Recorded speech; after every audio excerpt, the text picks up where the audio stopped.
Lah cik, saya nak hantar barang acik ni RM37 COD. Alah, cik duduk kat luar ni. Minta kat anak makcik. Cuba panggil anak makcik kat rumah tu. Okey. Assalamualaikum. Nak. Assalamualaikum nak. Cik, dia tak menyaut lah. Oh, ya ke? Cuba awak kejutkan dekat tingkap tu. Baik. Assalamualaikum nak. Cik, saya rasa dia dah tak ada dah cik. Tak nak itu dah ada kat anak makcik tu. Bangunkan dia nanti mesti bangun. Okey. Maafkan saya cik. Saya terpaksa menggunakan pengalaman saya. I nak kejut anak dia punya pasal lah.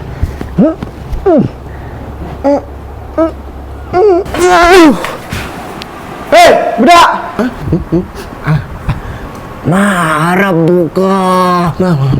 Bang, kau siapa bang? Aku nak hantar barang mak kau lah, Zainab. Barang COD. Mana duit? Bang Zainab tu jiran sebelah bang. Ni orang bujang. Oh, makcik Zainab semua sebelah. Sebelah bang, ni bilik bujang ni bang. Aku tahulah, aku saja je nak kejutkan kau. Ni dah jam berapa? Tak kerja ke?